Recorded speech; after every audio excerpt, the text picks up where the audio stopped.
कहा जाता है कि अगर आप कुछ स्पेशल करने के लिए पैदा हुए हैं और आप कुछ और कर रहे हैं तो किस्मत आपको अपनी असली वर्क पे ले ही आता है। आज हम जिसके बारे में बात करने जा रहे हैं वो भी यूके के एक इंजीनियरिंग कंपनी में इंजीनियरिंग की जॉब तो कर रहे थे, लेकिन उसके बाद एक टीचर और आज के डेट में इंडिया के फास्टेस्ट ग्रोइंग एक टेक कंपनी की ओनर है। हम बात कर रहे हैं रविंद्रन बाइजू की, जिसकी कंपनी इंडिया के टॉप 5 इंटरनेट वैल्यूड कंपनी में से एक है। 22 बिलियन वैल्यूएशन के साथ ये कंपनी इंडिया के नंबर 1 एडटेक कंपनी बन गई, जहां 12,000 से ज़्यादा एम्प्लॉई काम करते हैं। बाइजूस की इस अमेजिंग सक्सेस स्टोरी को जानने से पहले हमें इसके फाउंडर रविंद्रन बाइजू के बारे में जानना होगा। बाइजू रविंद्रन का जन्म केरला के कन्नूर में हुआ था। उनकी पढ़ाई लिखाई कन्नूर में एक मलयालम मीडियम स्कूल में हुआ था, जहां उनके मदर मैथ्स के टीचर और फादर फिजिक्स के टीचर थे। बड़ा होकर उन्होंने पहले अपना इंजीनियरिंग की पढ़ाई कंप्लीट की और उसके बाद यूके के एक कंपनी में इंजीनियरिंग की जॉब करने लगे। लेकिन किस्मत को शायद कुछ और ही मंजूर था। यूके में जॉब करते करते उनके दोस्तों को लगा कि अब कैट की एग्ज़ाम देते हैं। उन्होंने भी इंडिया आकर अपने दोस्तों के साथ कैट की एग्ज़ाम दी। और मज़े की बात तो ये है कि कैट, जो ना कि सिर्फ इंडिया की बल्कि पूरे दुनिया की सबसे टफ एग्ज़ाम में से एक है, उसमें भी उन्होंने टॉप किया।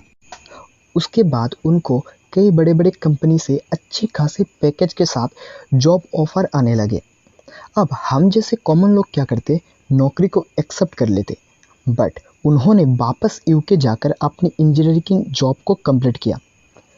अगले साल उन्होंने दोबारा कैट की एग्ज़ाम दी और इस बार भी उन्होंने 100% के साथ टॉप किया। ये शायद कैट की हिस्ट्री में पहली बार थी कि जब एक आदमी ने 2 बार 100% के साथ टॉप किया। इस बार भी उनको बहुत सारे जॉब ऑफर आने लगे, बट उन्होंने कोई भी जॉब एक्सेप्ट नहीं किया। अब उन्होंने कैट के लिए स्टूडेंट को कोचिंग देने लगे। उनके कोचिंग सिस्टम प्रीमियम मॉडल था, मतलब शुरुआत के कुछ दिन स्टूडेंट को फ्री में पढ़ाते थे और थोड़ा पॉपुलैरिटी बढ़ने के बाद चार्ज करने लगे। 2006 से 2011 आते आते बायजूस के स्टूडेंट 4 से बढ़कर 1000 तक पहुंच गए। उनके इस जर्नी में उनके एक स्टूडेंट ने उनको अपना वेंचर खोलने के लिए इनकरेज किया। अपने स्टूडेंट की इसी एडवाइस को सीरियसली लेते हुए 2011 में बाइजू रविंद्रन ने अपने पत्नी के साथ मिलकर थिंक एंड लर्न नाम का एक कंपनी खोली और इसी तरह 2015 में लॉन्च हुआ बायजूस। उनका ऐप कितना सफल रहा इसका अंदाज़ा हम इस बात से लगा सकते हैं कि 2019 आते आते बाइजू रविंद्रन ओप्स के बिलियनर की लिस्ट में शामिल हो चुके थे। अब बात करते हैं किस तरह सिर्फ 6 साल में बायजूस इंडिया की फास्टेस्ट ग्रोइंग एडटेक कंपनी बन गई। इसके पहले रीज़न है बाइजू रविंद्रन ने इंडिया के एक बड़े प्रॉब्लम को फाइंड आउट किया और फिर सॉल्यूशन प्रोवाइड की। हम इसको बड़े प्रॉब्लम इसलिए कह रहे हैं क्योंकि बाइजू रविंद्रन ने देखा इंडिया के लोग गवर्नमेंट स्कूल से ज़्यादा प्राइवेट स्कूल को प्रेफर करते हैं, लेकिन फिर भी उनको एक अच्छे ट्यूशन या क्वालिटी टीचर की गाइडेंस नहीं मिलती।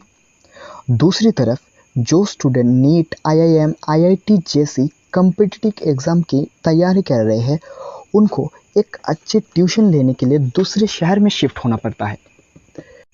बायजूस ने इंडिया के टॉप टीचर को हायर किया और ऑनलाइन कोचिंग के फीचर्स को पहली बार के लिए इंडिया में इंट्रोड्यूस किया, जिसे स्टूडेंट को घर बैठ के पढ़ने का मौका मिला।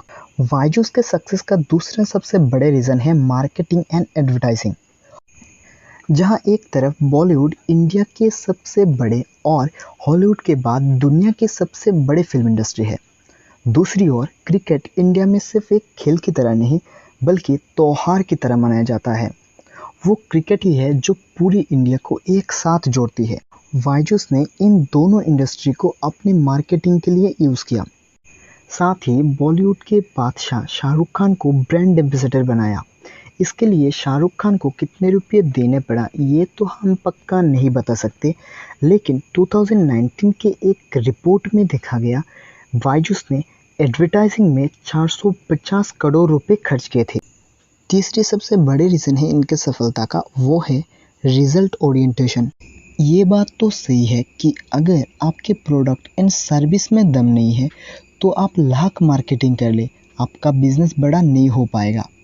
हाँ, और एक बात सही है कि मार्केटिंग की वजह से लोग एक बार तो आपके प्रोडक्ट यूज़ कर लेंगे, लेकिन रीपरचेस होने का चांस बहुत कम हो जाता है। बायजूस का दावा है वे बच्चे को इस तरह से पढ़ाते हैं कि बच्चे को पढ़ाई से प्यार हो जाए और उनके क्लास करने वाले बच्चे क्लास में अच्छे रिजल्ट भी करते हैं, जिससे कंपनी की माउथ टू माउथ प्रमोशन हो जाता है।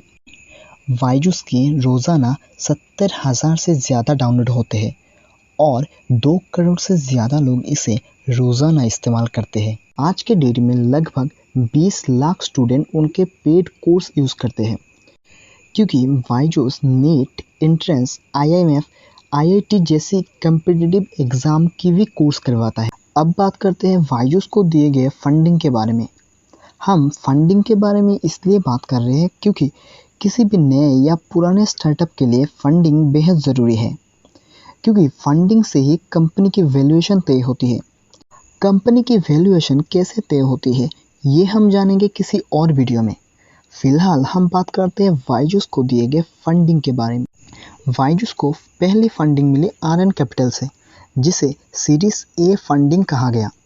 सीरीज बी फंडिंग में इसको सिकोया कैपिटल से फंडिंग मिली, और तो और सीरीज डी फंडिंग में इसको फेसबुक के फाउंडर मार्क जुकरबर्ग और उनके पत्नी चेंग जुकरबर्ग की संस्था इनिशिएटिव से भी फंडिंग मिली। इस संस्था से फंडिंग लेने वाली बायजूस एशिया की पहली कंपनी बन गई। $22 बिलियन वैल्यूएशन के साथ ये कंपनी इंडिया की चौथी डेकाकॉर्न कंपनी बन गई। हम अक्सर सुनते हैं यूनिकॉर्न और डेकाकॉर्न कंपनी के बारे में। यूनिकॉर्न और डेकाकॉर्न कंपनी आखिर होता क्या है? यहाँ जानना ज़रूरी है कि जब कोई कंपनी $100 करोड़ का हो जाता है तब उसे यूनिकॉर्न, और जब वो कंपनी $1000 करोड़ का हो जाता है तब उसे डेकाकॉर्न कंपनी कहते हैं। बायजूस इंडिया की चौथी ऐसी स्टार्टअप है जो डेकाकॉर्न की लिस्ट पे शामिल हुआ है। और एक गजब की बात है कि इस साल यानी 2022 में बायजूस फीफा वर्ल्ड कप को स्पॉन्सर कर रहा है, जो इंडियन के लिए एक गर्व की बात। बायजूस के सक्सेस से हम ये चीज़ सीख सकते हैं कि मार्केट में मोनोपोली क्रिएट करने के लिए अच्छी मार्केटिंग स्ट्रेटेजी के साथ साथ सही डायरेक्शन भी ज़रूरी होती है। मिलते हैं किसी और वीडियो में, तब तक के लिए टाटा।